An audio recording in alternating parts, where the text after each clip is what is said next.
मेरे प्यारे साथियों, स्वागत है आप सभी का आपके अपने YouTube चैनल ऑनलाइन आईटीआई मंत्रा में। आज की इस वीडियो में हम एम्प्लॉयबिलिटी स्किल, जिसको हम शॉर्ट में ईएस भी कहते हैं, उसके 20 वेरी वेरी इंपॉर्टेंट क्वेश्चन करेंगे। और ये सभी क्वेश्चन है ऑब्जेक्टिव टाइप। इसको मैं वेरी वेरी इंपॉर्टेंट क्यों कह रहा हूं? क्योंकि जो ये 20 क्वेश्चन हम करेंगे, ये बार बार पिछले साल अलग अलग ट्रेड के जो पेपर हुए, हमारे सीबीटी एग्जाम हुए, बार बार रिपीट हमें देखने को मिले। जैसे सबसे पहले फरवरी में हुआ, 9 फरवरी 2021 को प्लम्बर ट्रेड में भी यही 20 क्वेश्चन देखने को मिले। फिर मार्च 17 की तारीख को मशीनिस्ट ट्रेड के लिए जो सीबीटी एग्जाम हुआ, उसमें भी ये सेम 20 क्वेश्चन रिपीट मिले, सारे के सारे डिट्टो। उसके बाद 12 अप्रैल 2021 को फाउंड्री मैन के लिए जो सीबीटी एग्जाम हुआ, उसमें भी ये 20 क्वेश्चन रिपीट थे। तो भाई 3-4 ट्रेड में तो मैं खुद देख चुका हूं, इसके अलावा बहुत सारी ट्रेड हैं, हो सकता है कुछ और ट्रेडों में भी क्वेश्चन रिपीट हुए। तो इसलिए मैं कहता हूँ कि बहुत ही इंपॉर्टेंट क्वेश्चन है, इनको ध्यान से करना। बहुत ही आसान क्वेश्चन है और ये बार बार रिपीट हो रहे हैं, हो सकता है अब की बार भी एग्जाम में आ जाए। तो वीडियो को अंत तक जरूर देखें। जो बच्चा चैनल पर नया है, आज पहली बार आया है, तो सबसे पहले चैनल को सब्सक्राइब कर ले, बेल आइकन प्रेस करके नोटिफिकेशन ऑन कर ले, ताकि उसको आगे आने वाली वीडियो के नोटिफिकेशन भी मिलते रहे। इस चैनल पर हम आईटीआई से रिलेटेड जितनी भी खबरें होती हैं, अपडेट होती हैं, एग्जाम से रिलेटेड हो, एडमिशन से रिलेटेड हो, सभी कुछ डालते हैं। और साथ ही साथ जो स्टडी मटेरियल है अलग अलग ट्रेड के लिए, वो भी हम इस पर डालते रहे। और वीडियो को लाइक कमेंट जरूर करें। तो आइए शुरू करते हैं हमारे 20 इंपॉर्टेंट क्वेश्चन एम्प्लॉयबिलिटी स्किल के लिए। तो साथियों, ये रहा हमारा ईएस का पहला क्वेश्चन। क्वेश्चन पेपर के हिसाब से ये 61 है, क्योंकि 60 से लेकर 80 तक जो क्वेश्चन आते हैं वो ईएस के आते थे पिछले साल। तो हमारी वीडियो का पहला क्वेश्चन है, लेकिन एग्जाम के हिसाब से ये 61 है। क्वेश्चन क्या है? After receiving interview call what is the next step. इसमें पूछा गया है कि साक्षात्कार कॉल प्राप्त करने के बाद आपका अगला कदम क्या होगा।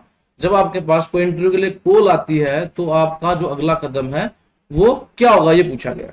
ऑप्शन आपके पास है, सेंड एप्लीकेशन लेटर, आवेदन पत्र भेजेंगे, प्रिपेयर द रिज्यूम, रिज्यूम तैयार करेंगे, अपीयर एट द इंटरव्यू, साक्षात्कार में जाएंगे, या सेंड रिज्यूम, रिज्यूम भेजेंगे। देखिए, अगर आपके पास अगर कॉल आई इंटरव्यू के लिए, तो इसका मतलब आप रिज्यूम और एप्लीकेशन तो पहले ही भेज चुके हो। इसका मतलब है, तो ये जो ऑप्शन है दो, ये नहीं होंगी। सी ऑप्शन जो है, अपीयर इन इंटरव्यू, साक्षात्कार में जाएंगे, यस, यही तो है इसका क्वेश्चन का राइट आंसर। आपके पास इंटरव्यू कॉल आएगी तो आप क्या करोगे? इंटरव्यू के लिए जाओगे। तो इसका राइट आंसर क्या हो जाएगा? सी हो जाएगा। नेक्स्ट क्वेश्चन है, विच one is not a vowel, कौन सा स्वर नहीं है। बहुत ही सिंपल क्वेश्चन है। इसमें पूछा गया है, आपके पास 4 ऑप्शन है, इनमें से कौन सा स्वर नहीं है। आपको पता है इंग्लिश में कितने वोवल या स्वर होते हैं? 5 होते हैं, ए, ई, आई, ओ एंड यू। तो 5 है, इनमें से देख लेते हैं कौन सा वोवल नहीं पूछा गया। ए ये वोवल होता है, ई भी वोवल होता है, एफ वोवल नहीं होता। तो यही पूछा गया है कि कौन सा वोवल यानी कि स्वर नहीं है। तो इस क्वेश्चन का आंसर क्या हो जाएगा? सी हो जाएगा। बहुत ही आसान क्वेश्चन था। नेक्स्ट क्वेश्चन है, third question, word that is pronounced the same as another word but differ in meaning is called. इसमें पूछा गया है, वह शब्द जो किसी दूसरे शब्द के समान होते हैं, यानी कि बोलने में समान होते हैं, लेकिन उनके अर्थ भिन्न भिन्न होते हैं, अलग होते हैं, उन्हें क्या कहा जाता है। ऑप्शन आपके पास है, होमोफोन, होमोग्राफ, डिप्थोंग या सिलेबल। तो मेरे प्यारे साथियों, जो बोलने में सेम होते हैं लेकिन उनका मीनिंग अलग होता है, उन शब्दों को हम बोलते हैं होमोफोन। क्या बोलते हैं? होमोफोन। इस क्वेश्चन का आंसर क्या हो जाएगा? ए हो जाएगा। समझ भी लेते हैं। जैसे आप सभी को पता है, ये क्या शब्द है, इसको हम क्या बोलते हैं? बाय। और ये शब्द क्या है? बाय। बोलने में ये भी बाय है, ये भी बाय है, लेकिन आप सभी को पता है इनके मीनिंग क्या है? अलग अलग। इस बाय का मतलब होता है कुछ खरीदना, और इस बाय का मतलब होता है जब आप विदाई लेते हो तो टाटा बाय बोलते हो। तो दोनों के मीनिंग क्या है? अलग है, लेकिन बोलने में क्या है? ये दोनों सेम है। तो इस तरह के शब्दों को हम क्या बोलते हैं? होमोफोन बोलते हैं। उम्मीद है आप लोगों को समझ में आया होगा। नेक्स्ट है question number 4, an illegal activity committed on the internet is called. Internet पर की गई एक अवैध गतिविधि को क्या कहा जाता है। ऑप्शन आपके पास है, virus, cyber crime, search engine या सोशल नेटवर्किंग। अगर कोई क्राइम इंटरनेट पे किया जाता है, कोई अपराध इंटरनेट पे किया जाएगा, उसको हम क्या बोलेंगे? साइबर क्राइम कहेंगे। क्या कहेंगे? Cyber crime. तो इस क्वेश्चन का आंसर क्या हो जाएगा? बी हो जाएगा। ये भी बहुत आसान क्वेश्चन था। तो इसी तरह के क्वेश्चन आते हैं एम्प्लॉयबिलिटी स्किल में। उम्मीद है आप लोगों को समझ में आ रहे होंगे सभी क्वेश्चन। अगर वीडियो पसंद आ रही तो प्लीज वीडियो को लाइक जरूर कर दे, कमेंट करके भी बताइए कि आपको वीडियो कैसा लग रहा है।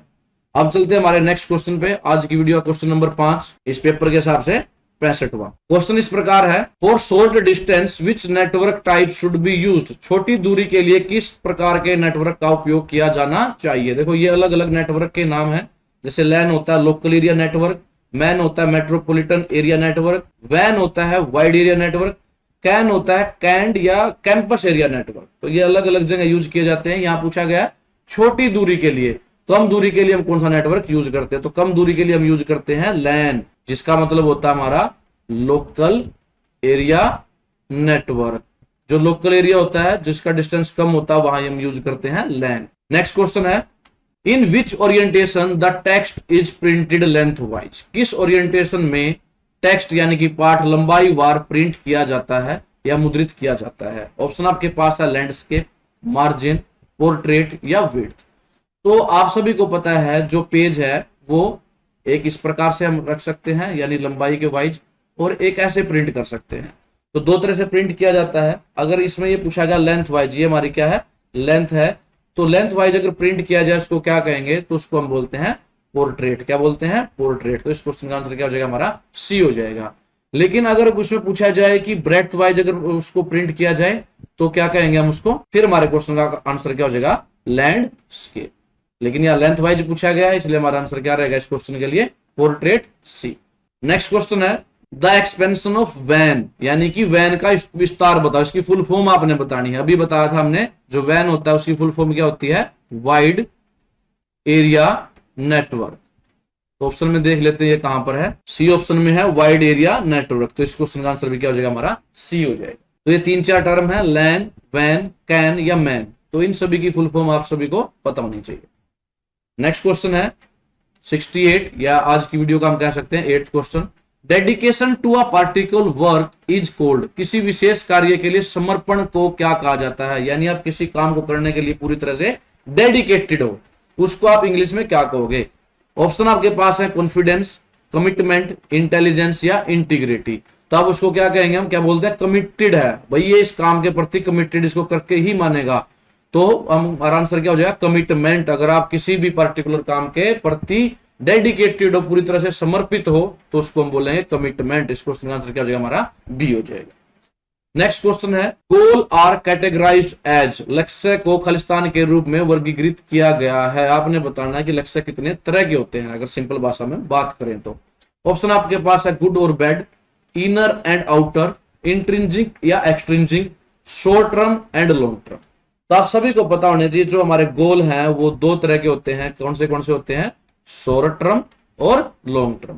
कुछ गोल हमारे ऐसे होते हैं जो हम जैसे डिसाइड करते हैं भाई आज एक दिन में हम एक काम करके मानेंगे, या कुछ हमारे लॉन्ग टर्म होते हैं कि हमें एक साल में ये चीज अचीव करनी है। तो हमारे जो गोल है दो तरह के हो सकते हैं, शॉर्ट टर्म या लॉन्ग टर्म। तो इस क्वेश्चन का आंसर क्या हो जाएगा हमारा डी हो जाएगा।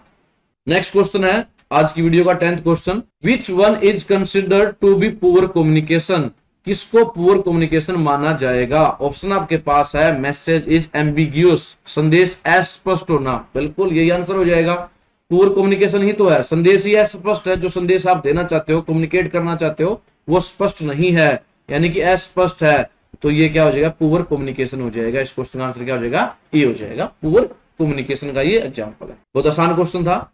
नेक्स्ट क्वेश्चन है, money invested in purchasing of raw material, payment of wages, salary, rental, electricity etcetera comes under. Hindi में बता देता हूं, कच्चे माल की खरीद, मजदूरी, वेतन, किराया, बिजली आदि के भुगतान में निवेश किया गया पैसा किस कैटेगरी में आता है। ऑप्शन आपके पास है working capital, fixed capital, long term capital या कैपिटल इनकम। तो जो ये हमारे डेली के खर्चे होते हैं, रॉ मटेरियल खरीदना है या मंथली जो वेजेस देने हैं, सैलरी देनी है, वो किस में आती है हमारी वर्किंग कैपिटल में आती है। क्या आती है हमारी वर्किंग कैपिटल, जिसको हिंदी में कह सकते हैं कार्यशील पूंजी। तो इस क्वेश्चन का आंसर क्या हो जाएगा हमारा ए हो जाएगा। नेक्स्ट क्वेश्चन है 12th question, what approach is used to gain access to foreign market and quickly promote an organisation interest. विदेशी बाजारों तक पहुंच प्राप्त करने और संगठनों के हित को जल्दी बढ़ावा देने के लिए किस दृष्टिकोण का उपयोग किया जाता है। ऑप्शन आपके पास है लाइसेंसिंग, कोलैबोरेशन, ज्वाइंट वेंचर या टेक्नोलॉजी ट्रांसफर। तो इसके लिए यूज किया जाता है ज्वाइंट वेंचर, संयुक्त उद्यम, जिसको हम हिंदी में कह सकते हैं। तो इस क्वेश्चन आंसर क्या हो जाएगा सी हो जाएगा। ज्वाइंट वेंचर का मतलब क्या है, आपको किसी फॉरेन मार्केट, विदेश में मार्केट है, वहां एक्सेस चाहिए, वहां पर आपने अपना व्यापार को फैलाना है, तो क्या करोगे आप, वहां का जो लोकल आदमी है, लोकल जो कंपनी है उसके साथ क्या करोगे, टाई अप करोगे, ज्वाइंट वेंचर, उसके साथ पार्टनरशिप करोगे, क्योंकि उसको मार्केट आदि का ज्ञान वहां होता है, तो आप उसके साथ पार्टनरशिप करके, ज्वाइंट वेंचर करके वहां पर अपनी संगठन की, ऑर्गेनाइजेशन की पहुंच को बढ़ा सकते। नेक्स्ट क्वेश्चन है 13 question, the expansion of ATM is, ATM का विस्तार, आपको एटीएम की फुल फॉर्म बतानी है। ये भी बहुत आसान क्वेश्चन है, आप सभी को पता होगा। एटीएम की जो फुल फॉर्म होती है वो क्या होती है, ऑटोमेटेड टेलर मशीन। कहां है ये रहा बी ऑप्शन में, ऑटोमेटेड टेलर मशीन हमारे एटीएम की फुल फॉर्म होती है, जो आप डेली यूज करते हैं पैसे निकालने के लिए, उसी एटीएम की हम बात कर रहे हैं। तो इस क्वेश्चन का आंसर क्या हो जाएगा हमारा, बी हो जाएगा, automated teller machine. Next question है 14th क्वेश्चन है, और अगर हम एग्जाम के हिसाब से बात करें तो ये कितना था, 74 number. Which one of this document is not acceptable for fulfilment of KYC norms, KYC मानदंडों को पूरा करने के लिए इनमें से कौन सा दस्तावेज स्वीकार्य नहीं है। पहले समझ लेते हैं केवाईसी क्या है। केवाईसी का फुल फॉर्म होती है नो योर कस्टमर। तो आप सभी को पता है जो बैंक वगैरह है या कंपनियां हैं वो केवाईसी आपकी करती हैं, तो उस केवाईसी करने के लिए आपसे कौन से डॉक्यूमेंट मांगे जाते हैं। 4 डॉक्यूमेंट के आपको नाम दिए गए हैं, आपको बताना इनमें से किसकी जरूरत नहीं होती। फर्स्ट ऑप्शन है voter ID, yes voter ID वो मांग सकते हैं, इसको आप यूज कर सकते हो केवाईसी के लिए। राशन कार्ड भी यूज कर सकते हो, रेजिडेंशियल सर्टिफिकेट भी यूज कर सकते हो, इनकम सर्टिफिकेट, ये इसकी जरूरत नहीं होती, आय प्रमाण पत्र की जरूरत नहीं होती केवाईसी के लिए। तो इस क्वेश्चन का आंसर भी यही हो जाएगा। यही पूछा गया था कि कौन से डॉक्यूमेंट को एक्सेप्टेबल नहीं है, स्वीकार्य नहीं है, तो जो इनकम सर्टिफिकेट है वो स्वीकार्य नहीं है। नेक्स्ट क्वेश्चन है at what decibel sound become hazardous noise pollution, किस डेसिबल पर ध्वनि खतरनाक ध्वनि प्रदूषण बन जाती है। आपने बताना है कितने डेसिबल से ऊपर जो आपकी साउंड है वो क्या बन जाएगी, ध्वनि प्रदूषण बन जाएगी, और वो भी खतरनाक वाला। ऑप्शन आपके पास है 30 डेसिबल से ऊपर, 80 डेसिबल से ऊपर, 100 डेसिबल से ऊपर या 120 डेसिबल से ऊपर। तो इस क्वेश्चन का जो आंसर है वो है बी। अगर आपकी जो आवाज है, साउंड है 80 डेसिबल से अगर वो ऊपर चली जाएगी तो वो क्या कहलाएगी, हमारा ध्वनि प्रदूषण का। तो इस क्वेश्चन का आंसर क्या है हमारा बी है। नेक्स्ट क्वेश्चन हमारा 16th क्वेश्चन है आज की वीडियो के हिसाब से, vibration and radiation comes under, कंपन और विकिरण के अंतर्गत आता है। आपको 4 तरह खतरे दिए गए हैं, आपने बताना है वाइब्रेशन और रेडिएशन की वजह से जो खतरा होता है वो किस कैटेगरी में आता है। ऑप्शन आपके पास है केमिकल हजार्ड्स यानी रासायनिक खतरा, फिजिकल हजार्ड यानी कि शारीरिक जोखिम, इलेक्ट्रिकल हजार्ड यानी विद्युतीय खतरा, या साइकोलॉजिकल हजार्ड मनोवैज्ञानिक खतरा। तो जो वाइब्रेशन और रेडिएशन की वजह से जो भी खतरे होते हैं वो किस कैटेगरी में आते हैं, वो आते हैं आपके फिजिकल हजार्ड में, शारीरिक जोखिम। इस क्वेश्चन का आंसर क्या हो जाएगा हमारा बी हो जाएगा। ये भी आसान क्वेश्चन था। नेक्स्ट है under factory act the worker weekly hour should not exceed more than, उसमें कहा गया कि फैक्ट्री एक्ट के तहत साप्ताहिक रूप से काम करने वाले कर्मचारी खालिस्तान से अधिक नहीं होने चाहिए। जो घंटे हैं, कोई भी कर्मचारी कंपनी में काम करता है तो एक हफ्ता में उसके मैक्सिमम कितने घंटे हो सकते हैं, ये पूछा गया। 60 घंटे, 50 घंटे, 48 घंटे या 40 घंटे। तो देखिए हफ्ते में हमारे 7 दिन होते हैं, उनमें से एक दिन छुट्टी होती है संडे की, बचते हमारे 6 दिन। तो प्रत्येक दिन कोई भी कंपनी 8 घंटे हमसे काम ले सकती है, इससे ज्यादा काम वो नहीं ले सकती। तो अगर एक हफ्ते की बात करें तो इन दोनों गुणा कर देंगे, 8 6 48 कितने घंटे हो जाएंगे, 48 हमारे घंटे हो जाएंगे। तो एक हफ्ते में फैक्ट्री एक्ट के अनुसार 48 घंटे से ज्यादा कोई भी कंपनी आपसे काम नहीं ले सकती। तो इस क्वेश्चन का आंसर क्या हो जाएगा हमारा सी हो जाएगा। नेक्स्ट क्वेश्चन है 18th question, which one of the following is an air pollution, निम्नलिखित में से कौन सा एक वायु प्रदूषक है। बहुत आसान क्वेश्चन आपने बताना। 4 ऑप्शन आपके पास है, oxygen, nitrogen, carbon dioxide, carbon monoxide. आपने बताना इनमें से एयर पोल्यूटेंट यानी कि वायु प्रदूषक कौन सा है। तो जो ऑक्सीजन है, नाइट्रोजन है एंड कार्बन डाइऑक्साइड है, ये आप सभी को पता है एयर में ऑलरेडी मौजूद होते हैं। जो कार्बन मोनोऑक्साइड है ये उसमें मौजूद नहीं होती। ये क्या होता है, हमारा प्रदूषण का बहुत बड़ा कारण है। कार्बन मोनोऑक्साइड को हम CO भी कह सकते हैं। तो इस क्वेश्चन का आंसर क्या हो जाएगा हमारा डी हो जाएगा। कार्बन मोनोऑक्साइड क्या हमारी एयर पोल्यूटेंट है। नेक्स्ट क्वेश्चन है total number of popular quality tool are, लोकप्रिय गुणवत्ता उपकरणों की कुल संख्या क्या है। आपने बताना है जो क्वालिटी टूल होते हैं उनमें से जो पॉपुलर टूल हैं उनकी संख्या कितनी है। ऑप्शन आपके पास है 9, 8, 7 या 6। तो जो पॉपुलर टूल हैं उनकी संख्या कितनी है हमारी 7 है, 7 है। 7 तरह के हमारे टूल हैं जो यूज किए जाते हैं क्वालिटी के लिए। तो इस क्वेश्चन का आंसर क्या हो जाएगा हमारा सी हो जाएगा। नेक्स्ट क्वेश्चन है आज की वीडियो का लास्ट क्वेश्चन है, यानी कि 20वां क्वेश्चन है। क्वेश्चन इस प्रकार है, which formula is correct for quantify the quantity, कौन सा फार्मूला सही है आपने ये बताना है। 4 तरह से इस फार्मूले को लिखा गया है। तो जो सही तरीका है या सही फार्मूला जो है वो है हमारा ए है, Q is equal to P by Q. तो ये हमारा सही फार्मूला है क्वालिटी को क्वांटिफाई करने के लिए। तो इस क्वेश्चन का आंसर क्या हो जाएगा हमारा ई हो जाएगा। तो मेरे प्यारे साथियों, ये थे आज के very very important 20 question employability skill के, जो फर्स्ट ईयर के लिए तैयारी कर रहे हैं उन बच्चों के लिए बहुत इंपॉर्टेंट है। उम्मीद है आप लोगों को सारे के सारे क्वेश्चन अच्छी तरह से समझ में आए होंगे। अगर वीडियो अच्छा लगा तो प्लीज वीडियो को लाइक कर दें और कमेंट करके जरूर बताएं अगर आपको वीडियो पसंद आई है तो धन्यवाद आप सभी का वीडियो देखने के लिए। जल्दी मिलेंगे अपनी नेक्स्ट वीडियो में, तब तक के लिए जय हिंद।